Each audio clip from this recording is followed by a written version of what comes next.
Autism and sleep apnea, the correlation no one's talking about, except for me apparently. My mind was completely blown when I discovered autistic people are more likely to have sleep apnea.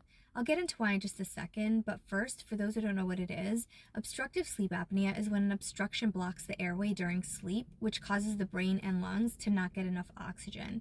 This can have serious health implications over time if left untreated. I won't go into the long-term health implications now, but two of the main symptoms of sleep apnea are snoring and chronic tiredness. And one of the main signs that a person has sleep apnea is being overweight. Okay, so let's talk about what sleep apnea has to do with autism. A study in 2019 found that there were significantly more sleep apnea symptoms in autistic children as compared to non-autistic children. Unfortunately, the researchers didn't look into why this correlation exists. So I did some digging to see if I could find out more, and I came across several proposed contributing factors. One is that it's weight related. Researchers found that autistic people are more likely to be overweight, mainly due to restricted eating and reduced physical activity. But with sleep apnea, it's hard to tell if weight is the result of sleep apnea because it impacts metabolism, or if it's the cause of it because it impacts the soft tissue in the throat and mouth, which can result in obstructions in the airway. Another proposed contributing factor is allergies. Research has also found that autistic people have an increased likelihood of respiratory allergies, which are known to lead to or worsen obstructive sleep apnea. The last factor I'll mention is definitely the one I found most interesting, and also the one I have seen mentioned the least. That the correlation between autism and sleep apnea can be related to facial structure and anatomy. And this is actually not something I would have thought to research on my own, but a few years ago, my doctor mentioned that facial structure can impact sleep apnea and that facial structure is also genetic. And in that moment, when she mentioned that to me, so much started making sense to me. So get this, when I was 15, my dad passed away after having a cardiac incident.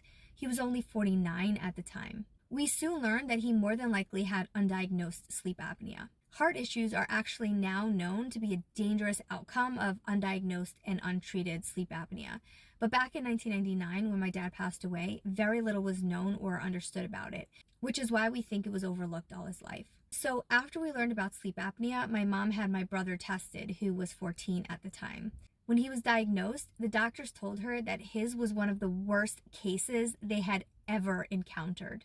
Fast forward to about 5 years ago when my son was in the first grade. Shortly after our pediatrician recommended a sleep study, he was diagnosed with sleep apnea. In the meantime, my mom was also diagnosed, which meant that both my parents had it. Okay, back to my childhood again. When I was 12, I went to a sleepaway camp. That summer, I was bullied relentlessly. I still have PTSD from it. It was absolutely awful.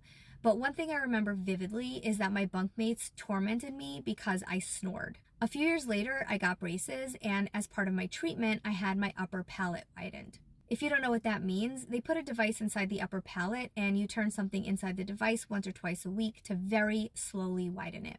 I don't know exactly when, but at some point after the braces and the palate widener, my snoring stopped. So when my doctor mentioned facial structure in relation to sleep apnea, everything that I just mentioned came rushing back to me. And when I thought about how my dad had it, my mom has it, at least one of my brothers has it, but I don't, I quickly began to wonder if it's because they literally changed the structure of my face when they widened my upper palate. And I wondered if my mom, dad, and brother might also have had narrow upper palates. Okay, back to now.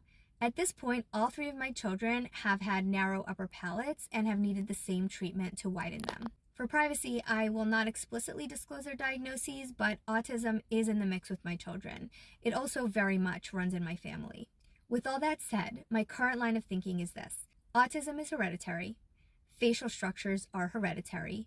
Sleep apnea is hereditary. And there seems to be a strong correlation between the three based on everything I've read. Of course, more research is needed, and I hope it's conducted. But for now, I'm taking the various pieces of information I've uncovered from different sources and drawing a logical conclusion, which is, in addition to the most common recommendations for addressing sleep apnea, which include a CPAP machine or something similar, a tonsillectomy, an adenoidectomy, deviated septum surgery, and even sometimes removing the uvula, which they did for my brother, it might also be worth having a look at the narrowness of the upper jaw palate. Because if addressed, it may actually significantly reduce the symptoms of sleep apnea. Okay, that's all I got for now. I know it was a lot, but I really hope some of you found this helpful. it did take a lot for me to put this all together. And if you did find it helpful, I would really love to know. And as always, if you like this type of content, follow for more. Happy Autism Awareness Month.